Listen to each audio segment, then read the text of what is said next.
Maintenant, si on regarde les deux types de lentilles, il y a en fait plusieurs formes possibles pour chacun des types de lentilles. Regardons d'abord les lentilles de type convergente. Il y a trois formes possibles pour ces lentilles-là. Soit elle va être de forme biconvexe, donc si vous voulez bomber de chacun des deux côtés. Alors ça, c'est la forme d'une loupe, typiquement. Donc des loupes, ce sont des lentilles convergentes. D'ailleurs, si vous touchez comme les deux surfaces là, de la loupe, vous allez voir ces deux surfaces qui sont bombées. Donc ce sont typiquement des lentilles biconvexes. Donc on va dire les loupes, c'est des lentilles de type convergente, de forme biconvexe. Maintenant, une autre forme possible, c'est les lentilles plan convexes. Donc la différence, c'est que là, il y a juste un côté qui est bombé et l'autre côté, il est plan, justement. Donc c'est pour ça qu'on appelle ça plan convexe. Et finalement, le troisième forme possible, c'est ménisque convergent. Donc ici, il y a un côté qui est bombé et un côté qui est creux. Mais la clé pour avoir un ménisque convergent, c'est que les deux faces n'ont pas la même courbure. C'est-à-dire que la courbure qui est bombée ici, elle est plus prononcée que la courbure qui est creuse du côté droit. Regardons maintenant les trois formes possibles de lentilles divergentes. Premièrement, on a biconcave. Donc biconcave, c'est comme l'inverse de biconvexe. C'est-à-dire, maintenant, les deux formes sont concaves. C'est pour ça qu'on appelle ça biconcave, c'est que les deux faces de la lentille sont concaves. Autrement dit, lorsque vous regardez cette face, vous voyez une surface creuse. C'est ça que ça veut dire concave. Ensuite, on a la forme plan concave. Donc, comme le nom le dit, il y a une face qui est plane et l'autre face qui est concave, creuse, lorsqu'on la regarde de face. Et finalement, un ménisque divergent. Donc, encore une fois, le ménisque divergent, ce qui caractérise, c'est qu'il y a une surface bombée et une surface creuse, comme on avait avec le ménisque convergent. Mais remarquez ici la différence, c'est que c'est l'inverse de tout à l'heure, c'est la surface creuse, c'est-à-dire la surface concave, qui a une courbure plus prononcée. Elle a une courbure plus prononcée que la surface convexe. Alors qu'ici, pour le ménisque convergent, c'était l'inverse. La surface convexe avait une courbure plus prononcée que la surface concave. Un truc très simple pour identifier tout de suite si une lentille est convergente ou divergente, c'est simplement regarder l'épaisseur de la lentille au centre versus l'épaisseur de la lentille sur le pourtour. Les lentilles convergentes sont toujours plus épaisses au centre que sur le bord. Donc si vous regardez ici, par exemple la biconvexe, plus épaisse au centre que sur le bord. Le plan convexe, plus épaisse au centre que sur le bord. Ici.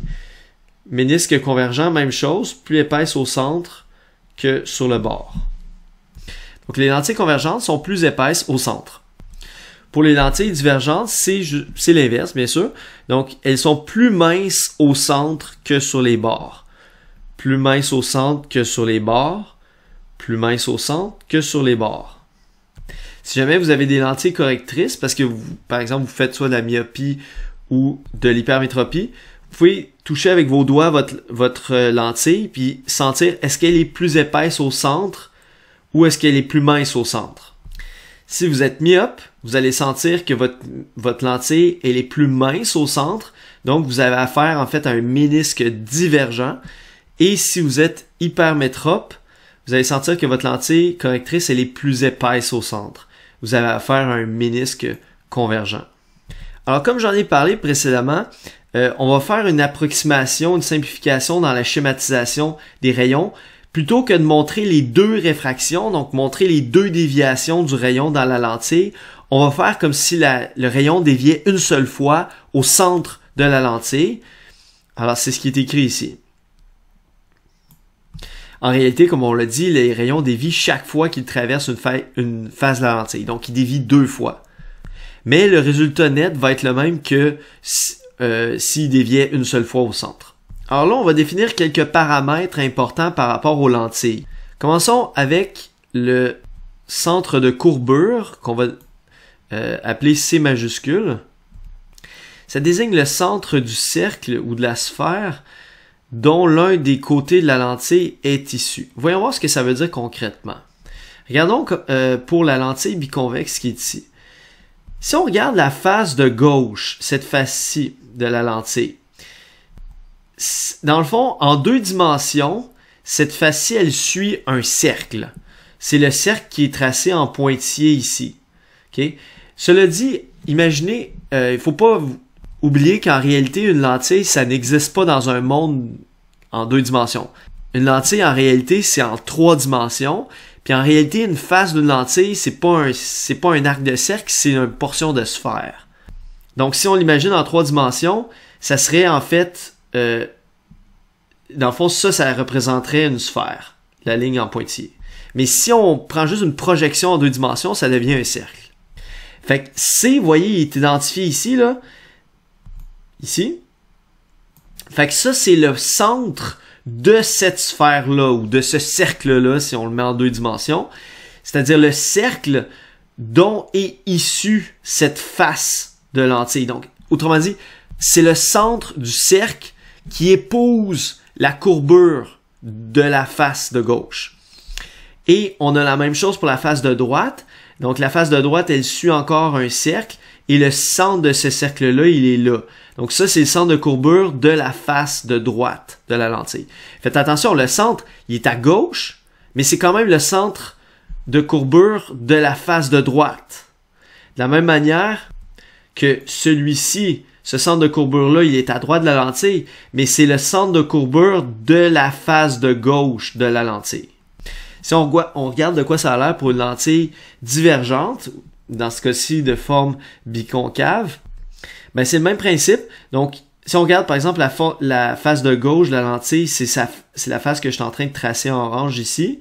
Fait que ça suit un cercle, qui est le cercle qui est tracé en trait pointillé. Puis le centre de ce cercle-là, c'est le centre de courbure. Même chose pour la face de droite. Donc, on a la face de droite, la lentille qui est celle-ci. Ça suit un cercle qui est représenté par le trait pointillé ici. Et son centre, c'est ça. Donc, une lentille n'a pas un centre de courbure. Une lentille a comme 2 centres de courbure. C'est-à-dire un centre de courbure pour chacune de ces 2 faces. Ensuite, on va appeler le rayon de courbure, c'est la distance entre la lentille et le centre de courbure. Donc, si on regarde, par exemple, pour la première face, son rayon de courbure, c'est le segment qui est ici, dans le fond. C'est-à-dire entre la lentille et le centre de courbure. Autrement dit, c'est le rayon du cercle. C'est le rayon du cercle qui épouse la forme de la face gauche de la lentille. Et on a la même chose pour la face droite de la lentille. Fait que c'est le rayon de ce cercle-là. C'est ça qu'on appelle le rayon de courbure. Donc, encore une fois, une lentille n'a pas un rayon de courbure. Elle a 2 rayons de courbure. Un rayon de courbure pour chacune des faces. Dans la situation qui est représentée ici, les 2 rayons de courbure sont égaux. Autrement dit, les 2 faces ont la même courbure.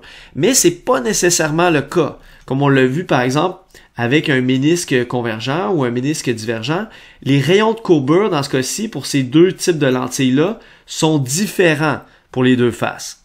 Puis en fait, même une lentille biconvexe, il n'y a rien qui empêcherait une lentille biconvexe d'avoir 2 rayons de courbure différents. Comme par exemple, j'ai tracé ici une lentille biconvexe. Vous voyez que ça serait biconvexe, donc elle est convexe de chaque côté, mais elle a des rayons de courbure très différents. Donc on voyait ici la face de droite est beaucoup plus courbée que la face de gauche, par exemple. Donc en fait, plus une face est courbée, plus son rayon de courbure est petit. Plus le rayon de courbure est grand, plus le cercle est grand, et donc une portion d'un cercle, plus ça commence à ressembler à une ligne droite.